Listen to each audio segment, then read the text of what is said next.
Hello students, king maker school of பேங்கிங்கோட notification வீடியோஸ்க்கு உங்களை வரவேற்கிறேன்.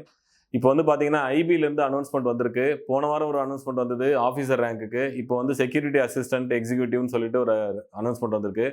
ஸோ ஓவராலாக வந்து பார்த்தீங்கன்னா இதில் வந்து ஒரு 5000 வேகன்சிஸ், ஏற்கனவே ஒரு 4000 வேகன்சிஸ், கிட்டத்தட்ட ஒரு 9000 வேகன்சிஸ் வந்து எஸ்எஸ்சி மூலமாக கால்ஃபேர் பண்ணியிருக்காங்க. ஸோ நம்ம வந்து இது வந்து பார்த்தீங்கன்னா அதுவும் 10th லெவல் எக்ஸாமு. அதே 10th லெவல் எக்ஸாம் தமிழ்நாட்டில் குரூப் 4 அப்படின்னு ஒரு எக்ஸாம் நடக்குது. அந்த எக்ஸாமுக்கு 24 லட்சம் பேர் அப்ளை பண்ணுறாங்க தமிழ்நாட்டில் இருந்து. ஸோ அதில் வந்து ஒரு 15 லட்சம் பேர் சீரியஸாக எக்ஸாம் எழுதுறாங்க. ஸோ இந்த எக்ஸாம்ஸில் ஏன் வந்து கான்சன்ட்ரேஷன் கம்மியாக இருக்குது, அதுதான் நம்மளோட ஒரே கொஷின். ஸோ அதுக்காக தொடங்கப்பட்டது தான் இந்த school of banking king makers சார்பாக. ஸோ இங்கே வந்து பார்த்தீங்கன்னா இந்த ஐபி செக்யூரிட்டி அசிஸ்டன்ட் அப்புறம் எக்ஸிக்யூட்டிவ் ரெக்ரூட்மெண்ட் 2025 அப்படின்ற எக்ஸாம்ஸ்க்கு ஸோ இது வந்து ஆக்சுவலாக general central service group C கேடரில் வரும். குரூப் சி கேடர் ஐஏஎஸ் ஐபிஎஸ்ன்றது குரூப் ஏல வரும். Pondicherry civil service, Pondicherry police சர்வீஸ்லாம் குரூப் பியில் வரும். இது வந்து குரூப் சி சர்வீஸு, ஆனால் நான் கெசட்டட். ஏன்னா செக்யூரிட்டி அசிஸ்டன்ட் அப்புறம் வந்து எக்ஸிக்யூட்டிவ் எக்ஸாமினேஷன் அப்படின்றதால so ministry of home affairs தான் இந்த எக்ஸாம் கண்டக்ட் பண்ணுறாங்க.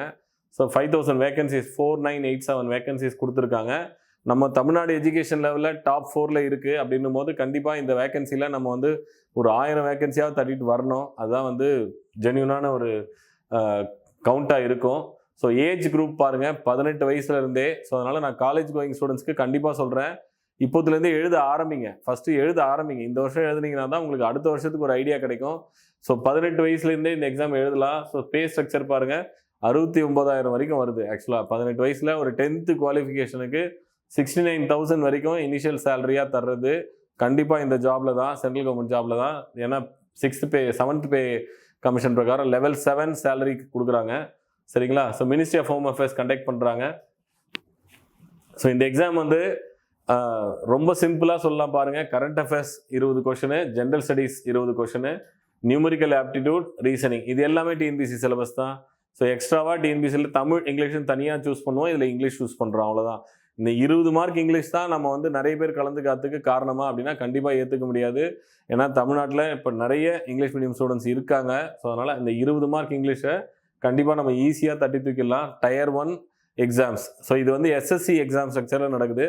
டயர் 1, டயர் 2, டயர் 3ன்னு சொல்லுவாங்க இந்த எக்ஸாம்ஸை. ஸோ லெவல் 1, லெவல் 2, லெவல் 3 தான், வேறு எதுவும் இல்லை. டயர் 1ல் வந்து அப்ஜெக்டிவ், டயர் 2 வந்து பார்த்தீங்கன்னா டிஸ்கிரிப்டிவ் எழுதணும். 50 மார்க்ஸ்க்கு டிஸ்கிரிப்டிவ் பேப்பர்ஸ், அவ்வளோதான். ஸோ அதுக்கு ட்ரைனிங் கொடுத்துருவோம், நீங்கள் அதை பற்றி பயப்பட வேணாம். ஸோ எஸ்ஏ 20 மார்க், ஒரு எஸ்ஏ கொடுத்து 20 மார்க் எழுதணும். அப்போ இங்கிலீஷ் காம்ப்ரிஹென்ஷன் நமக்கு ரொம்ப ஈஸியாக வர்றது தான். அது இல்லாமல் 2 லாங் ஆன்சர்ஸில் சோஷியல் இஷ்யூஸ்லையும் பொலிட்டிக்கல் இஷ்யூஸ்லையும் கரண்ட் அஃபேர்ஸ்லையும் நம்மளை கேள்வி கேட்பாங்க. ஸோ அதுக்கு எழுதணும். அதுதான் அதுக்கப்புறம் இன்டர்வியூ அப்படின்னு சொல்லிட்டு ஒரு 100 மார்க்குக்கு 3வது ரவுண்டு நடக்கும். எல்லாமே இது வந்து பார்த்தீங்கன்னா வந்து இப்போ வந்து நமக்கு 5000 வேகன்சி இருக்குன்னா கிட்டத்தட்ட ஒரு 50,000 பேர் டயர் 2 கூப்பிடுவாங்க. அதுலேருந்து ஒரு 25,000 பேர் இன்டர்வியூ கூப்பிடுவாங்க. அதுலேருந்து 5,000 பேரை செலக்ட் பண்ணுவாங்க. ஸோ இந்த எக்ஸாம்ஸை கண்டிப்பாக வாய்ப்பு மிஸ் பண்ணக்கூடாது. ஐபி இன்டெலிஜென்ஸ் பியூரோ, அதாவது மத்திய உளவுத்துறை அப்படின்னு சொல்லுவாங்க. உளவுத்துறையிலேருந்து நமக்கு மத்திய உளவுத்துறை இது பண்ணுது அது பண்ணுது அப்படின்னு நம்ம டெய்லி செய்தியில் பார்க்குறோம். அதில் யார் வேலை செய்கிறா அப்படின்னும் போது பார்த்தீங்கன்னா தமிழ்நாட்டிலேருந்து ரெப்ரசன்டேட்டிவ் ரொம்ப கம்மியாக இருக்குது. கண்டிப்பாக நம்ம அதை அதிகரிச்சே ஆகணும். சென்ட்ரல் கவர்மெண்ட்டில் மொத்தமாக வருஷம் 2 லட்சம் வேகன்சிஸ் வருது. அதில் ஒரு 10% அப்படின்னா கூட 20,000 வேகன்சிஸ். இங்கே நடக்கிற எல்லா எக்ஸாம்ஸை விட அதிகமான வேகன்சிஸ் தான் நமக்கு இருக்குது. ஸோ அந்த வாய்ப்பை நம்ம தவற விடக்கூடாது. இதே மத்திய அரசு நடத்துகிற நீட் எக்ஸாம்ஸ்க்கு அவ்வளோ பெரிய அவேர்னஸ் இருக்குது. லட்சக்கணக்கான மாணவர்கள் பார்ட்டிசிபேட் பண்ணுறீங்க, ஜெயிச்சுட்டு வர்றீங்க, ஆல் இந்தியா லெவல் ரேங்க் எடுக்கிறீங்க. அப்போ நம்மக்கிட்ட திறமை இருக்குது, நம்மக்கிட்ட எல்லா விஷயமும் இருக்குது. ஸோ ஒய் நாட் நம்ம வந்து இந்த ஐபியை விட்டு கொடுக்கணும், சென்ட்ரல் கவர்மெண்ட் எக்ஸாம்ஸை விட்டு கொடுக்கணும். ஸோ ஆரம்பிப்போம். ஸோ நான் திரும்பவும் சொல்கிறது தான்.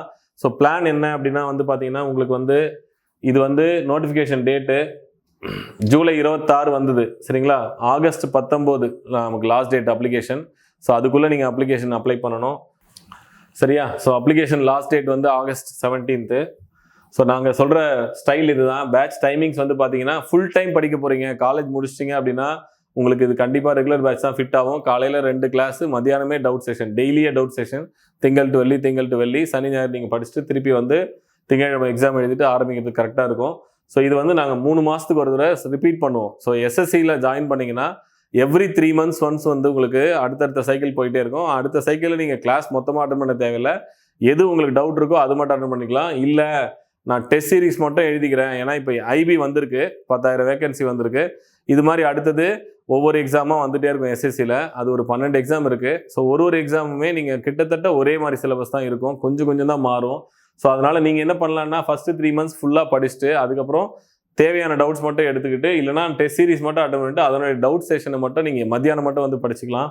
ஸோ இதுதான் weekday regular batch. Week டேலேயே ஈவினிங் பேட்ச் ஒன்று இருக்குது. இப்போ செகண்ட் இயர் தேர்ட் இயர் படிக்கிற பசங்களுக்கு இது கரெக்டாக இருக்கும். ப்ளஸ் வெளியூரில் இருக்கிறவங்களுக்கு, ஏன்னா சென்னை மற்றும் பாண்டிச்சேரியில் மட்டும் தான் இப்போதைக்கு நாங்கள் கிளாஸஸ் கண்டக்ட் பண்ணுறோம். அதனால் 5:30 to 7:30 பேட்ச். இப்போ எப்படி பார்க்குறீங்களோ அதே கிளாரிட்டியில் உங்களுக்கு ஆன்லைன் வீடியோஸ் கிளாஸஸ் இருக்கும். ஸோ அதனால் நீங்கள் அதில் தாராளமாக ஜாயின் பண்ணிக்கலாம். அது இல்லாமல் வீக்கெண்ட் பேட்ச் அப்படின்னு சொல்லிட்டு சனி ஞாயிறில் மட்டும் படிக்கிறவங்களுக்காக அதுலேயும் மார்னிங் 2 கிளாஸு, மத்தியானம் டவுட் செஷன் அப்படின்ற மாதிரி வச்சுருக்கோம். இது எல்லாமே எங்களோடது 3 மாதம் 6 மாதம் 4 மாதம் டைம் பீரியட் வச்சுருந்தாலும் ஒரு தடவை ஃபீஸ் கட்டால் 3 வருஷத்துக்கு படிச்சிக்கலாம். ஸோ செகண்ட் சைக்கிள் தேர்ட் சைக்கிளில் நீங்கள் வந்து டெஸ்ட் அட்டன் பண்ணிவிட்டு உங்களோட இம்ப்ரூவ்மெண்ட்டுக்கு நீங்கள் யோசிக்கலாம். சரிங்களா? ஸோ அதனால் கிங் மேக்கர் ஸ்கூல் ஆஃப் பேங்கிங்க்கு சென்ட்ரல் கவர்மெண்ட் எக்ஸாம்ஸ்க்கு படிக்கிறதுக்காக உங்களை வரவேற்கிறோம். நன்றி.